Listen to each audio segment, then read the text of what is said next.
Assalamualaikum warahmatullahi wabarakatuh. Apa kabar anak-anak semua di rumah? Mudah-mudahan dalam keadaan sehat walafiat. Amin ya robbal alamin. Hari ini kita akan belajar tematik fokus pelajaran IPA. Dan sebelum kita belajar, marilah kita membaca basmalah bersama-sama. Bismillahirrahmanirrahim. Tujuan pembelajaran hari ini yaitu siswa mampu mengetahui organ-organ pencernaan pada manusia dan siswa mampu memahami fungsi organ-organ pencernaan pada manusia.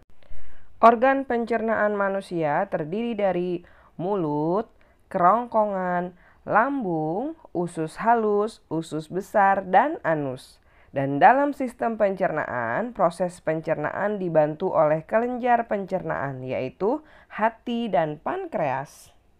Nah, anak-anak semua, perhatikan gambar ini. Di gambar ini terdapat mulut, kerongkongan, lambung, usus halus, usus besar, anus, hati, empedu, pankreas, dan ini adalah organ-organ pencernaan di dalam tubuh kita.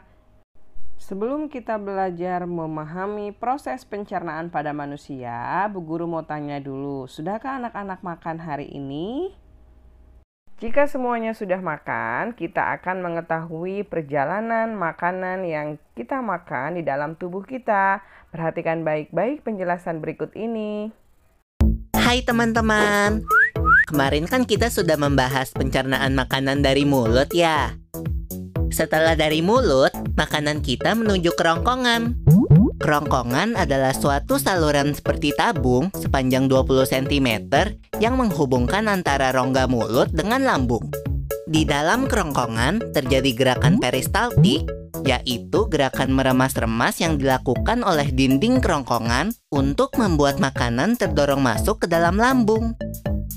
Berarti tujuan selanjutnya ke lambung ya, Pipo? Betul, Bol. Lambung adalah bagian dari organ pencernaan manusia yang paling elastis. Lambung berbentuk seperti kantong dan terletak di dalam rongga perut sebelah kiri atas. Di dalam lambung, makanan mengalami pencernaan secara mekanis dan kimiawi. Pencernaan mekanis dilakukan oleh dinding atau otot lambung yang meremas dan mengaduk makanan. Pencernaan kimiawi dilakukan oleh getah lambung yang dihasilkan oleh kelenjar getah lambung. Getah lambung mengandung enzim pepsin, enzim renin, dan asam klorida. Enzim pepsin berfungsi untuk memecah protein menjadi pepton. Enzim renin berfungsi untuk mengendapkan protein susu menjadi kasein. Asam klorida atau HCl berfungsi untuk mengasamkan makanan dan membunuh kuman yang masuk bersama makanan. Nah, habis ini makanan kita pergi ke toilet ya? Hihihi. Ah, kamu ini belum, Bol.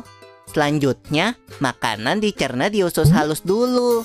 Usus halus merupakan usus terpanjang dalam saluran pencernaan karena panjangnya mencapai 6 hingga 7 meter. Di dalam usus halus terdapat cairan khusus yang membantu penyempurnaan pencernaan makanan. Oh iya, usus halus terdiri dari 3 bagian, yaitu usus 12 jari, usus kosong, dan usus penyerapan. Apa aja ya fungsinya? Usus 12 jari atau disebut juga duodenum memiliki panjang kira-kira 25 cm. Usus 12 jari mencerna makanan dengan bantuan getah pankreas dan getah empedu. Getah pankreas dihasilkan oleh kelenjar pankreas. Getah pankreas mengandung enzim-enzim berikut. Enzim amilase berfungsi mengubah zat tepung atau amilum menjadi zat gula atau glukosa. Enzim tripsin berfungsi mengubah pepton menjadi asam amino. Enzim lipase berfungsi mengubah lemak menjadi asam lemak dan gliserol. Kalau getah empedu dihasilkan oleh hati dan disimpan dalam kantong empedu. Getah empedu berfungsi untuk mencerna lemak. Selanjutnya, usus kosong atau jejunum terletak di antara usus 12 jari dan usus penyerapan. Usus kosong memiliki panjang sekitar 2,5 meter dan berfungsi untuk mencerna makanan dari usus 12 jari. Terakhir adalah usus penyerapan yang merupakan tempat penyerapan sari-sari makanan. Di seluruh permukaan dindingnya, terdapat ujung-ujung pembuluh darah yang menyerap sari-sari makanan. Kemudian, sari makanan diedarkan melalui aliran darah ke seluruh bagian tubuh. Jadi makanan yang kita makan kembali lagi ke dalam tubuh kita ya? Iya, Bol. Habis itu, sisa makanan yang dicerna masih berlanjut ke usus besar. Nah, usus besar berfungsi menyerap cairan, vitamin, dan mineral dari sisa-sisa makanan yang telah diserap oleh usus halus. Pada usus besar, terdapat bakteri yang berguna untuk tubuh bernama E. coli yang berfungsi untuk membantu proses pembusukan sisa makanan. Proses pembusukan sisa makanan akan menghasilkan kotoran atau feses yang kemudian dikeluarkan melalui anus. Oh gitu. Nah, gimana dengan mulus? Itu disebabkan oleh apa ya, Pipo? Organ terakhir yang bernama rektum adalah ujung muara dari usus besar yang berfungsi sebagai tempat penyimpanan feses sementara. Ketika rektum terisi penuh dengan feses, maka saraf akan mengirimkan respon kotak yang menimbulkan rasa ingin buang air besar. Anus adalah lubang di bagian bawah pantat yang berfungsi sebagai tempat keluarnya feses dari tubuh. Jadi begitu ya, seluruh proses pencernaan dalam tubuh kita. Iya, Bol.